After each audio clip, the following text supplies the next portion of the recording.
Part 3 of The Creative Mind by Ernest Shurtleff Holmes. Be expectant. Expect the best to happen.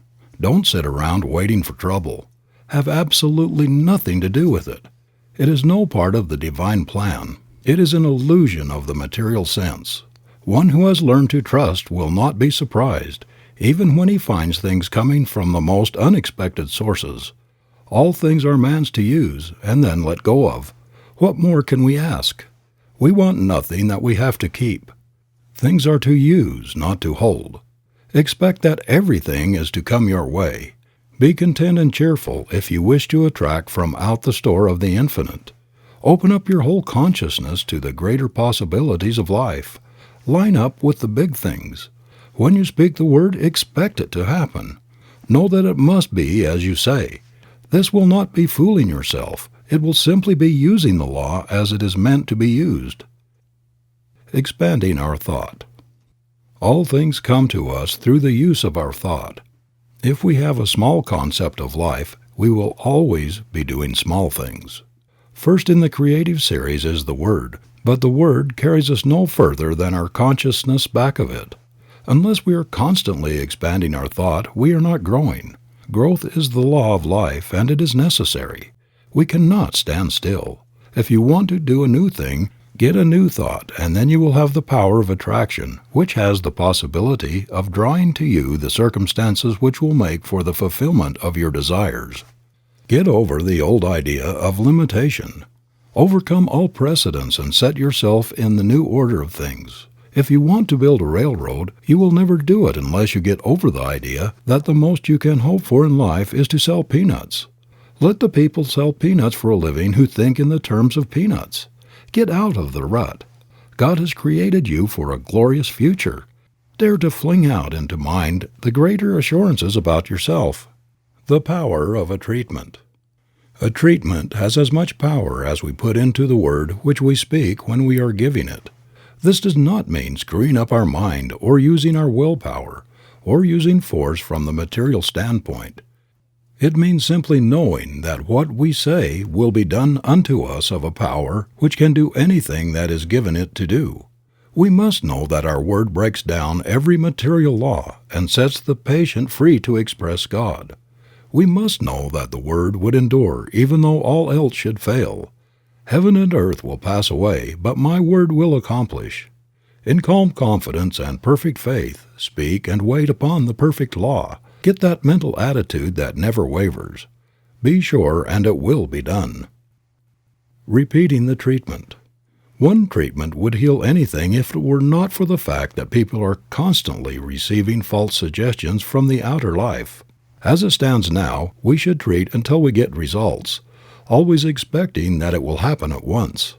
Every treatment should be complete, and at the close we should always realize that it is done. The word spoken once from the mind that knows is immediately taken up by the mind in which we live, and this mind begins to create around the word, which is the seed, the thing of thought. We must speak that word with authority. There can be no wondering if it's going to work. When we plant a seed in the ground and water and care for it, we never doubt but a plant will spring into being. So it is with the word. It is acted upon by some power which we do not see, but that power is present, there is no doubt, since all who go about it get results. As Thomas Edison says of electricity, "It is, use it." So we say of mind, "It is, use it." Always remember that your every thought is the way you are treating, since it is the way that you are thinking. Impersonal healing. The very presence of one that understands the truth will have a great power of healing. The reason for this is that we are all in mind, and we have with us at all times our thought.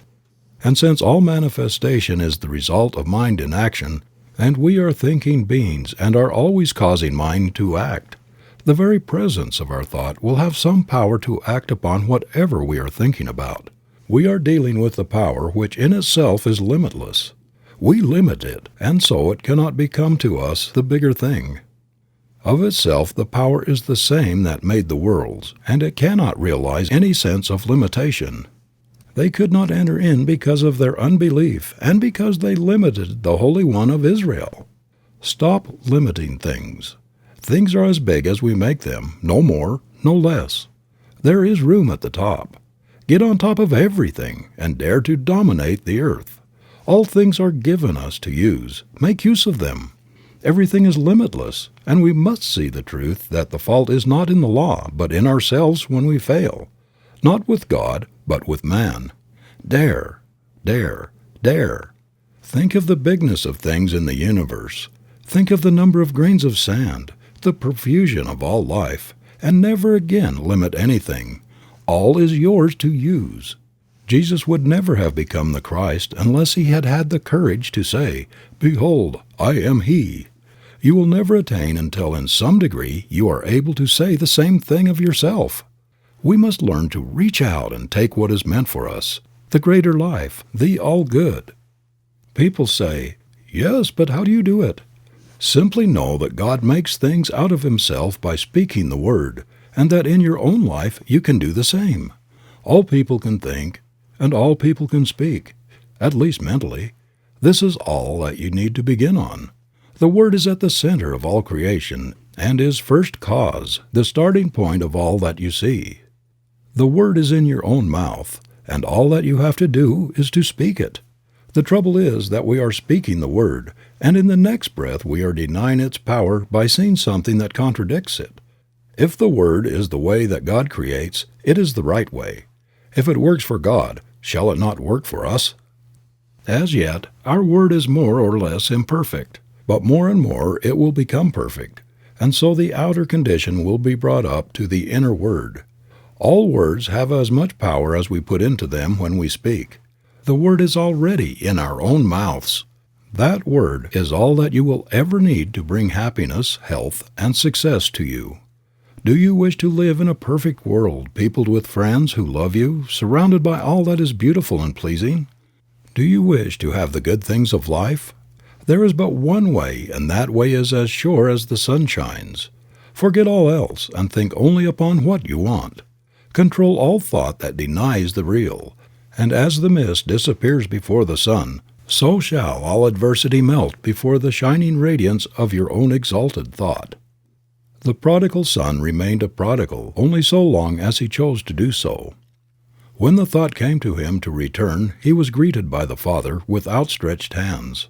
So shall we find that when we turn to that world which is perfect, there will be something that will turn with us, and we shall behold the new heaven and the new earth. Not in some far-off place somewhere beyond the clouds, but here and now shall we become free.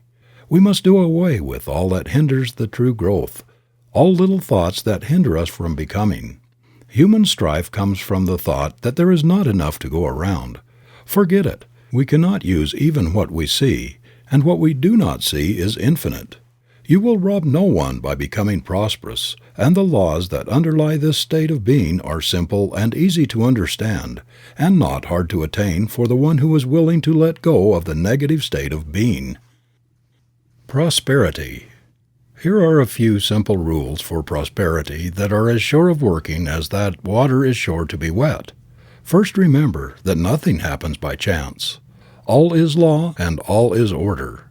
You create your own laws every time you think. There is something, call it what you will, but there is a power around you that knows and that understands all things. This power works like the soil. It receives the seed of your thought and at once begins to operate upon it. It will receive whatever you give to it, and will create for you and throw back at you whatever you think into it. This means that the practitioner should be very careful how he is thinking at all times. Not alone in the moments of the deeper silence are we treating our patients, but perhaps more than this, we are treating them in an impersonal way at all times. When we take a patient into our thought for a treatment, there will be a constant stream of consciousness flowing out to him during all the time that he is in our care. We should be very careful of our thoughts as we realize the deep truths of mental action and reaction. What is the spiritual mind? What is true spirituality? Many people have asked this, and as many have answered it. I do not pretend to know more about this all-important topic than others, but to the thinking person who has come to realize that all is love, yet at the same time all is governed by law, there must be a different answer given than the one we ordinarily hear. The average religious person thinks that spirituality must manifest in some unnatural way, such as giving up all personal pleasure and becoming resigned to whatever happens, that we must give up most of what life holds here, that in some far-off future perhaps we may attain. This is not the case with the man Jesus. We have more accounts of his being at feasts and weddings and similar gatherings than at other places. His first miracle was performed at a wedding feast, and we must remember that here he even turned water into wine for the pleasure of the guests of the house. Perhaps we have made a mistake about what true spirituality means. Other people think we must live some kind of an excluded life in order to obtain. Perhaps this may be true of the weak ones, but what of the world? What of the busy street? Is it not to be saved also? Jesus spent much time with the common people as well as with the rich, and it is certain that he also spent much time alone with the Spirit. What is the Spirit anyway? We all answer, why, of course, it is God. Where is the Spirit? It is present at all times and in all places. True spirituality must simply mean coming to realize the presence of this Spirit. It must be coming to rely upon it more than anything else. The one, then, who is the most spiritual is simply the one who relies the most. That's all. No matter where he is, he must rely, he must trust, he must believe. We do not have to give up anything but negative thought and act. We do not want to do anything that contradicts the forward march of the unfoldment of the Spirit. So all that we think and do must be in line with that which is right.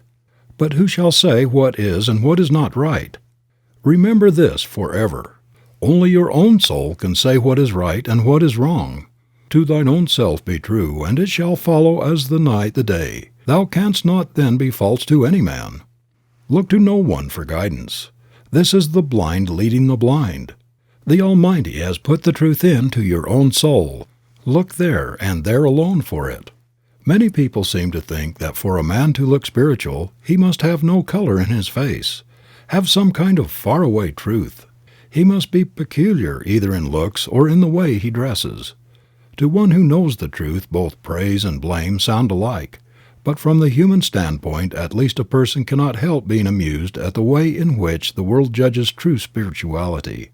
My idea of true spirituality is that a man should live a perfectly normal life, entering into and enjoying all in life that is clean and good. He should place himself absolutely under divine guidance. Other than this, he will seem just like other people, neither better nor worse. Get over all kinds of unnatural thought and remember that all is good. Neither criticize nor condemn people or things. You are spiritual insofar as you trust in the Spirit, at all times, in all places, under all conditions. In order to do this, you do not have to seclude yourself from the world. To do so is an open confession of your own weakness and lack. There are moments when it is best to be alone with the Power. From these moments we gather strength. To keep that strength to ourselves is pure selfishness. Walk, talk, live with the human race, hand in hand with all people and unified with all events. Live and love and learn. Be natural and normal. If you seek to enter some other way, it must be done over again, for no one lives or dies unto himself, but unto all people. The Church of God.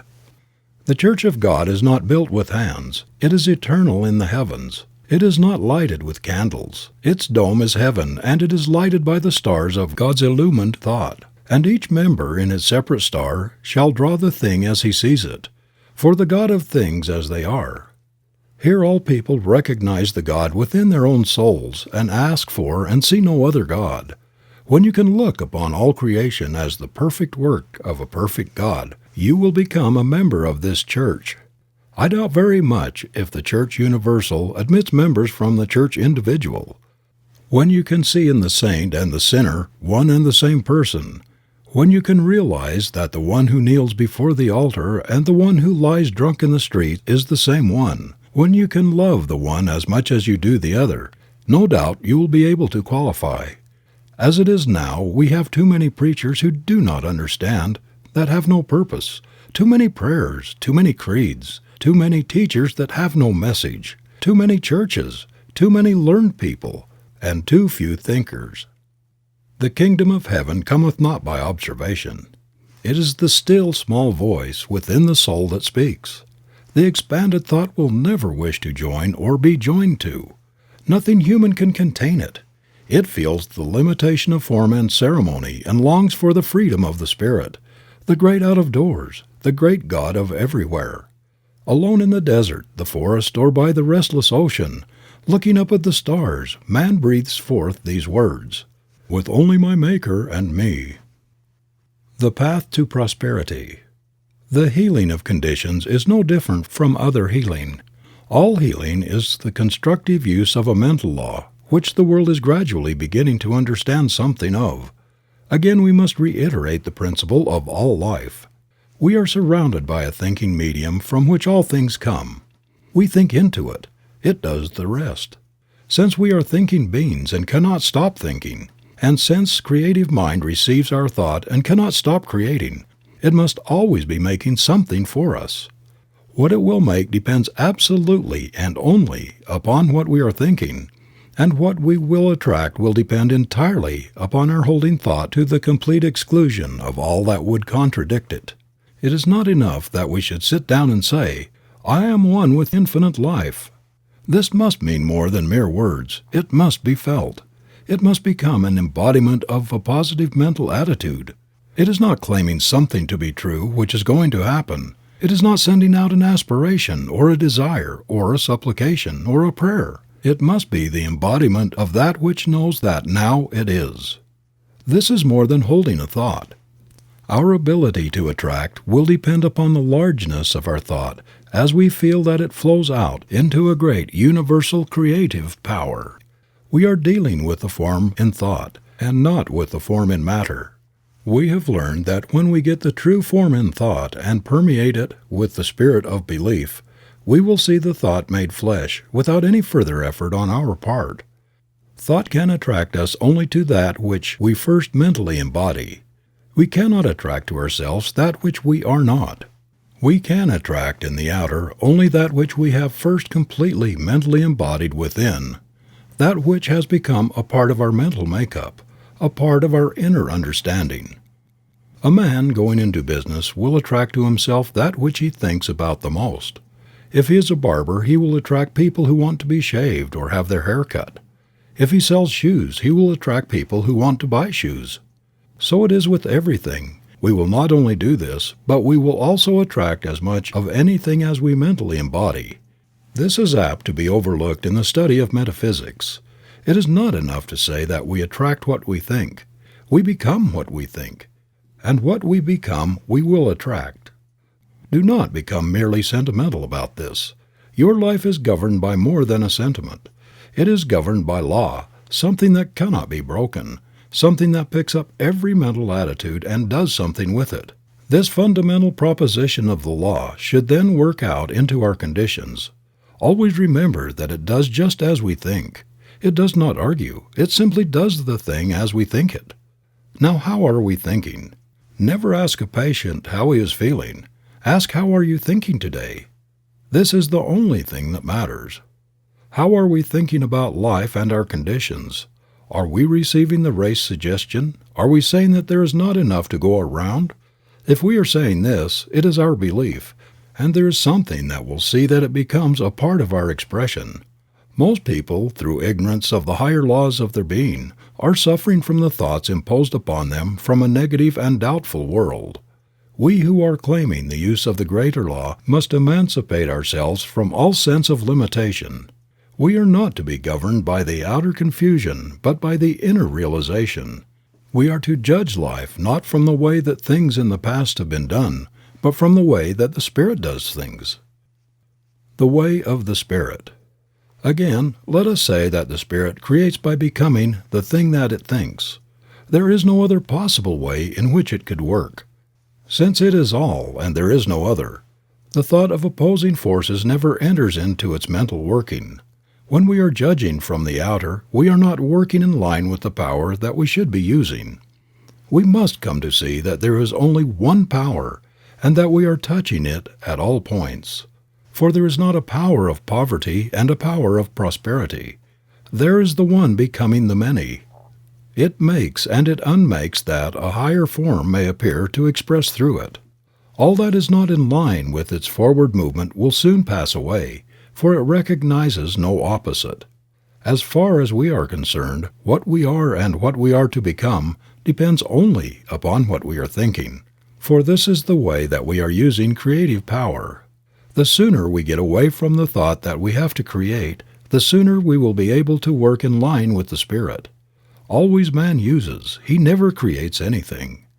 The united intelligence of the human race could not make a single rosebud.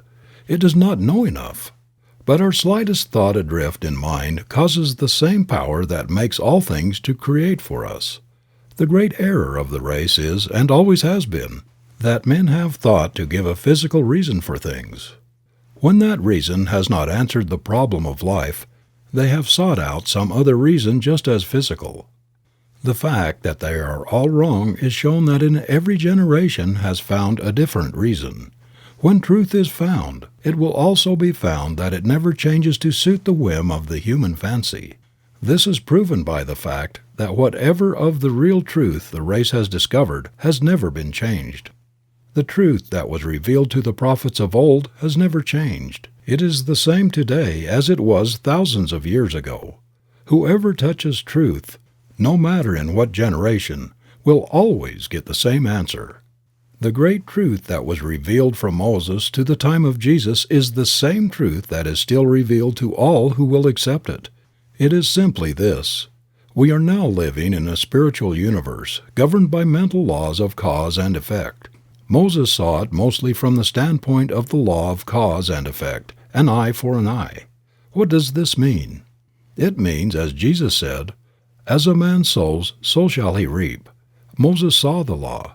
Jesus saw not only the law, "I am not come to destroy, but to fulfill," but he saw behind the law the reason for it, and revealed behind all law the great lawgiver, a God of love working out the great inner concepts of his own being in harmony and in beauty, filled with peace, causing the sun to shine alike upon the just and the unjust. Jesus did not try to overcome the use of law. He understood all law, and he well knew that all law was at his command. He did not break the law, he fulfilled it. So we must find that all is at our command through these same laws. The man who understands law and complies with it will have no difficulty in demonstrating that it is as true for him as it ever was for anyone else. What, then, are the laws underlying prosperity? The first is this, and we must not try to escape it: "Thou shalt have no other gods before me." This me is spirit. We are, then, to trust only in the activity of spirit for what we need. But the world will say, human things come through human agencies. This may be true, but we must realize that the power we are dealing with also has within its own mind all people and all things. We do not have to treat people. What we have to do is to embody principle. Principle may use people, but that is no part of our responsibility. Ultimately, all is spirit, and spirit, which is the beginning, is also the end of all manifestation. I am the Alpha and the Omega. Our life, then, is to be governed by spirit. We need look no further. It will do for us all that we will ever ask, provided we believe. Why, then, has it not done so? The answer is that it has already been done so, but we have not received it. The Spirit may offer, but we must accept the gift before it can be made. "Behold, I stand at the door and knock." We must understand that this receiving is a mental process. It is one of mentally taking. The way, then, that we are using our mind through our thought is the way that we are treating ourselves for prosperity. So simple, and yet we have not understood it. If a man says, "I have not," he will not receive. If he says, "I have," he will receive. "To those who have shall be given, and to those who have not shall be taken away even that which they have." This is a veiled statement of the law of cause and effect. When you send out into mind the thought that you have not, it accepts the idea and takes away from you that which you have. Reverse the process and say, "I have," and it will at once set to work to create for you even more than you now possess. You will readily see then that you are not dealing with two powers, but with one, and that it operates through your own thought, doing unto all even as they believe. The level of consciousness.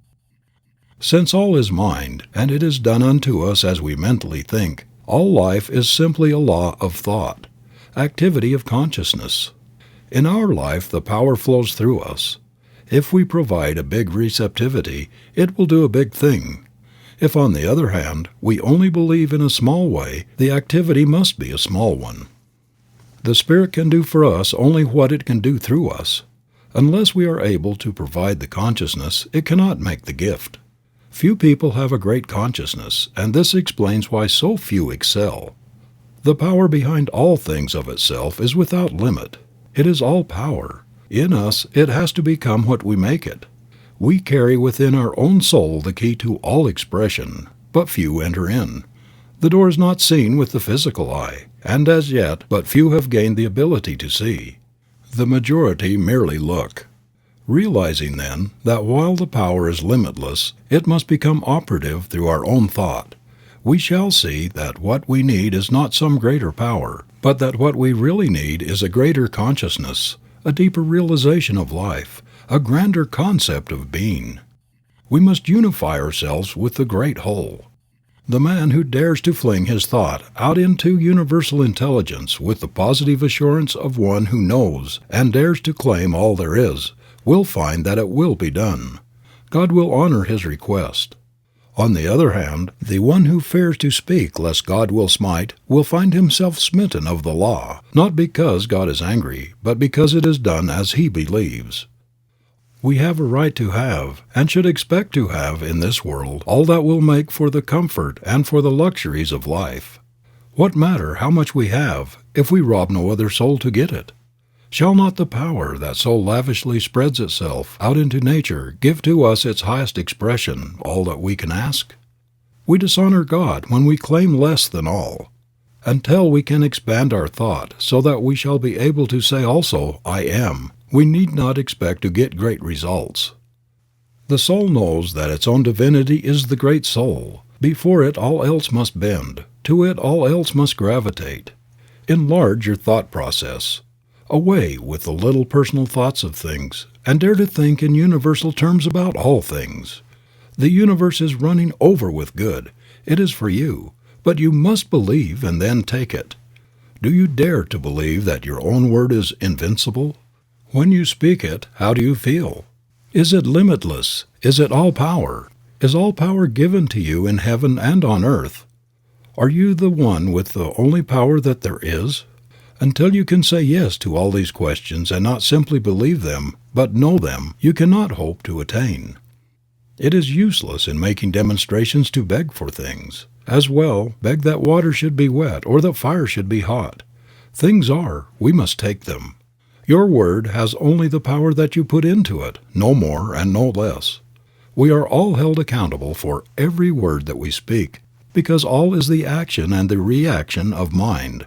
Man is his own heaven and his own hell. We start a new enterprise and wonder what the chances of success are.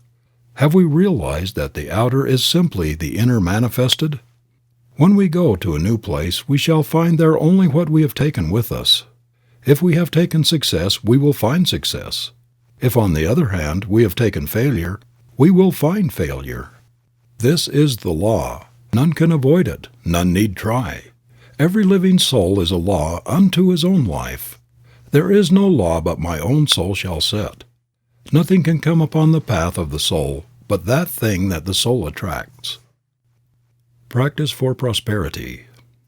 Prosperity is in our own hands to do with as we will, but we will never reach it until we learn to control our thought. We must see only what we want and never allow the other things to enter. If we wish activity, we must be active in our thought. We must see activity and speak it into everything that we do. The spoken word shall bring it to pass. We speak the word. It is brought to pass of the power that we speak it into. We can only speak the word that we understand. The activity will correspond to our inner concepts. If they are large, the results will be large. The thing to do is to unify ourselves with all the biggest ideas that we can compass, and realizing that our ideas govern our power of attraction, we should be constantly enlarging within ourselves. We must realize our at-one-ment with all power and know that our word will bring it to pass. We speak the word, it is brought to pass. As consciousness grows, it will manifest in enlarged opportunities and in a greater field of action. Most people think in the terms of universal powers. Feel that you are surrounded by all the power that there is when you speak, and never doubt but that what you will say will spring into being. We should speak right out into mind all that we desire and believe that it will be done unto us. Never take the time to listen to those who doubt. We observe that their philosophy has done but little to save the world or themselves. Here again, let the dead bury the dead, and see to it that you maintain in your own thought what you want, letting go of all else. Think only what you want to happen, and never let yourself get mentally lazy and sluggish, taking on the suggestions of poverty and limitation. See yourself as being in the position that you desire. Mentally dwell upon it, and then speak with perfect assurance that it is done, and then forget it and trust in the law. This will answer all needs. If you want to do this for someone else, all that you will need to do is to think of them and go through the same process of mind action. You will be sending out the truth for them, and mind being always active will not contradict what you have said. Remember that you cannot hope to get results unless you keep the one idea and do not mix your thoughts in your mind. It is all yours, but you must take it. The taking is always a mental process. It is believing absolutely. This is divine principle. Conclusion. Principle itself is simplicity, yet it is infinite. It is infinite mind and manifestation of mind. We live in a spiritual universe governed through thought, or the word which first becomes law. This law creates what we call matter. Jesus Christ discerned the truth about spiritual principles more than any other man who ever lived, and he proclaimed the eternal reign of law and understanding absolute, complete, perfect. He found that law to be operative through his own thought and the power of his own word. And when you and I shall cease looking outside ourselves to any person, and shall realize that whatever truth and whatever power we shall have must flow through us. When we begin to interpret our own natures, we shall begin to understand God and law and life, and not until then. We live and move and have our being in what we call an infinite mind, an infinite creative mind, also infinitely receptive, operative, omnipotent, and all-knowing. And we have learned that this mind presses against us on all sides, flows through us, and becomes operative through our thinking. The human race, ignorant of the laws of this mind, ignorant of the power of its own thought, has through its ignorance misused and abused the creative power of its thought, and brought upon itself the thing it feared. This is true because all thought is law, and all law is mind in action, and the word which you speak today is the law which shall govern your life tomorrow, as the word which you spoke, ignorantly or innocently, consciously or unconsciously yesterday, is absolutely governing your life today. As metaphysicians, then, we are not dealing with a material, nor denying a manifest universe, but we are claiming that the manifestation is the result of the inner activity of the mind, and if we wish for a definite manifestation, we must produce a definite inner activity. You and I, then, are not dealing with conditions, but with mental and spiritual law. We are dealing with the power of thought, the power of mind, and the more spiritual the thought, the higher the manifestation. The more our reliance on what we call God, the greater the power. It is the new education because it strips all the faults from the old belief and reveals the individual. It is the new age because as sure as God is, it will usher in and express the perfect life, the revelation of this truth, and our ability to use it. And it is your own fault when you know this and do not prove it. If knowing the infinite power flowing through you, you still remain sick and unhappy, miserable and poor, my friend, it is your own fault.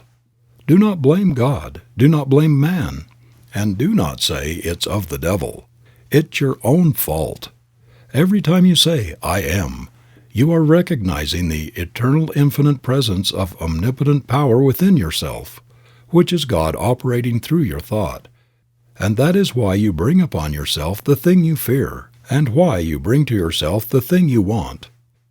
The day when 51% of your thinking is health, life, and power, that 51% will swallow up, erase, kill out the rest.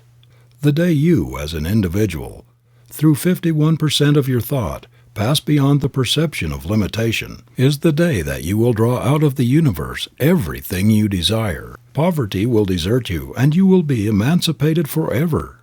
The day that your thought is 51% happiness is the day that misery shall depart and never return.